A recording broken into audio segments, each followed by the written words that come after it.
If you're watching this video, it means that the Phoenix Suns lost Game 6 or maybe Game 7 if they ended up winning Game 6, but regardless, it means that the Milwaukee Bucks are now NBA champions, so congrats to them first and foremost. My reaction to Game 6 and or Game 7 is going to be over on my second channel, where I do post-game recap, so go check that out. It'll be out like an hour after this video goes up, but now I want to talk about what's next for the Phoenix Suns, being that they are the losers of this series. Can they actually run it back and potentially win a championship, or was this their best opportunity? Let's talk about it.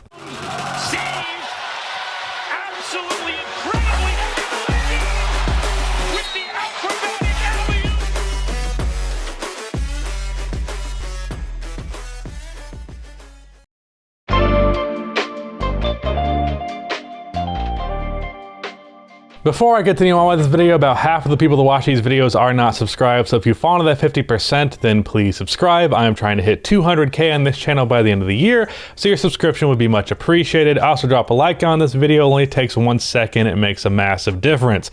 Also, real quick, for those of you who may not be aware, I am dropping a huge project on this channel in the next day or two.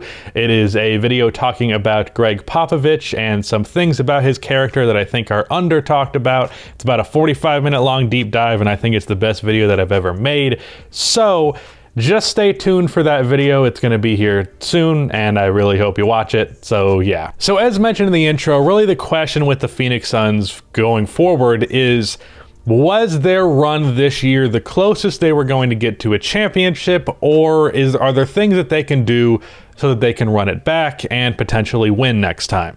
Because to a lot of people, including myself to some extent, this championship very much feels like this team was in the right place at the right time.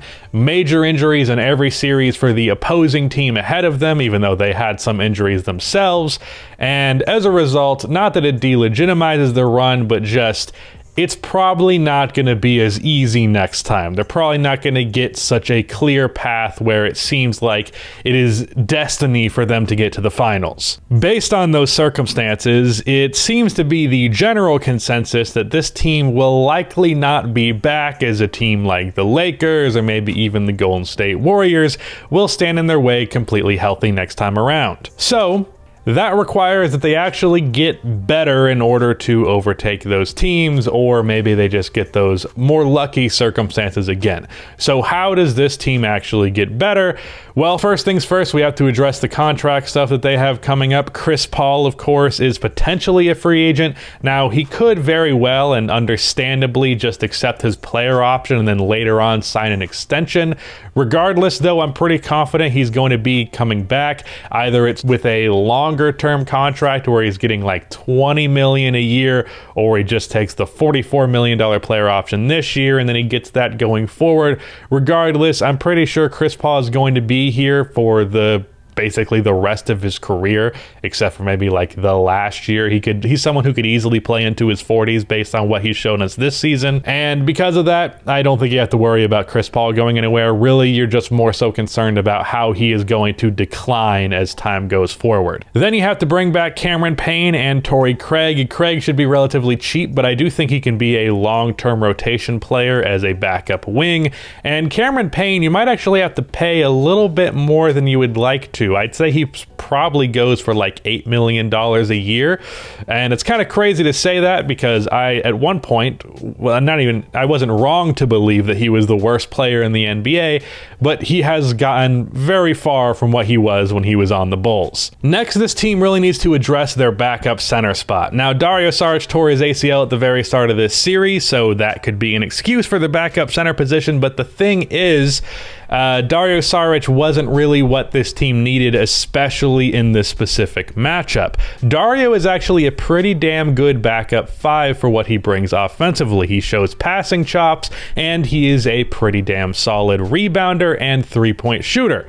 But he is kind of a liability defensively when you're facing a team that has a strong interior presence, so I would much rather have a guy who is just a pretty good defensive player, ideally someone that can maybe stretch the floor, but really not a guy who's going to play a lot of minutes, especially being that you have Ayton already. I think the one positive of Dario Saric, by comparison to the names I'm going to suggest, is that Dario can play next to Ayton as a power forward, but I do think you at least want to sign some cheaper options who are going to be more defensive minded and more defensively capable, because since Dario Saric got injured, DeAndre Ayton has pretty much had to play all of the minutes because someone has to defend Giannis, and he's the best option they have. Some cheap backup center options would be Dwayne Dedmon, JaVale McGee, Gorgui Dieng, and Cody Zeller. Of those four, I'd suggest Dedmon or Zhang, just because Zhang, I'm not sure how you say it. I'd suggest one of those two because they can actually shoot the three ball to some extent or another. Meanwhile, McGee and what's the other one? Cody Zeller really can't. So one of those options. And really, I wouldn't go trying to spend money or trade for some better player than that, because really, when you come down to like a situation like the finals, this guy would play like 10 minutes a game. After that, though, I'd mostly look at internal improvements, because the starting five on this team is really, really, really solid. And I don't even think your backups are particularly, like, they're not the best, but it's not a bad bench unit to say the least. So I think mostly you just hope to improve internally, because you do have some relatively young players here. Mikal Bridges is 24 and DeAndre Ayton is 22.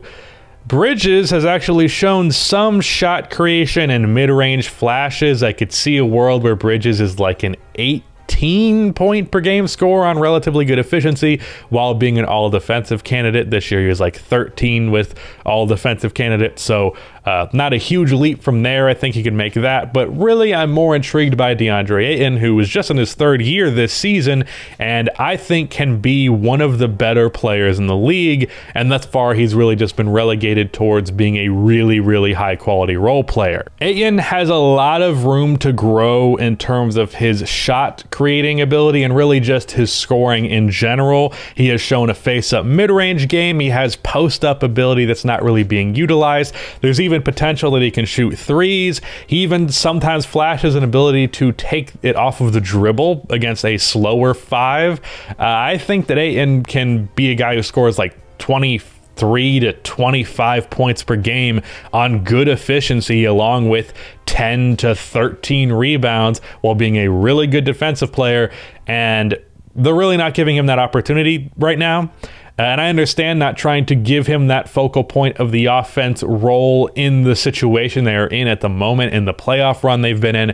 But I think down the line, it is good for the future of this team that DeAndre Ayton becomes more and more and more of a focal point of this team, to the point where probably by the time the Suns are in the finals again, if they do make it again, Chris Paul will be like the third best player on the team, not the first or second. DeAndre Ayton, to this point, even though he's been amazing in the playoffs, I think has only really been able to show a flash of what he is capable of being, and the Suns just embracing him more as an offensive option, I think would be good for Ayton, obviously, but then also would be good for the future of this team, because as Chris Paul gets older, your ability to rely on him on offense and defense is not going to be as significant as it is right now, and having a guy like Ayton step up offensively would do wonders in that regard. Also, outside of that, in terms of young talent, Cameron Johnson is pretty young as well, and I think he's going to continue to make strides in his all-around game while being one of the better three-point shooters in the league. I could eventually see him replacing Jay Crowder as this team's starting power forward,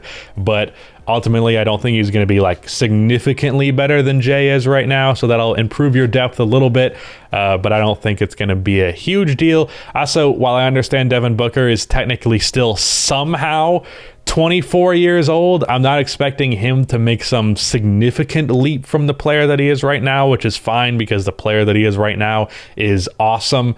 So ultimately, I don't think there's going to be that much internal improvement from this roster outside of DeAndre Ayton, but I think that's a pretty big thing that you can comfortably bank on. Other than that, though, there is no real cap flexibility, so you're not signing any big player. In terms of assets, what you do have that is valuable, you want to keep around maybe a few years from now, like there's some superstar caliber player available and you want to trade Ayton for him. But other than that, I don't really see this roster drastically changing in one way or another. I think for the most part, you run it back, you bank on that internal improvement, improve depth where you can.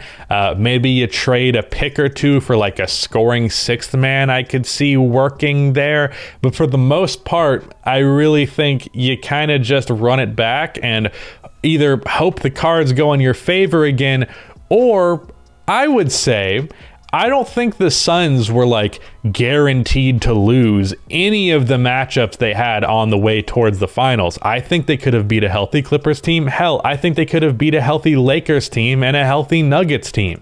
And I don't think that's too much credit to the Suns. I think they genuinely were just that good. So if they have another good run, some cards go in their favor, or even if they don't really, they just have the talent to do it, I don't think another finals run is out of the realm of possibility for this team in the future.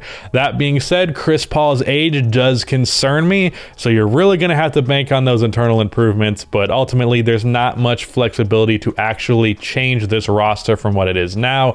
We're just going to have to wait and see if what they did this year was legitimate or not as we see them go in the playoffs going forward. I don't think it'll be quite as easy as this last time, but I also don't think it's impossible that they encounter a bigger hurdle and they overcome it, because I do think this Suns team is immensely talented, and I don't think it's entirely a fluke that they ended up in the finals, because they were clearly a competent finals caliber team as they showcased in this series. But yeah, I don't know, man. Just let DeAndre Ayton shoot the ball 18 times a game and I'll be happy. And hopefully that's what's actually impactful and important for this team going forward.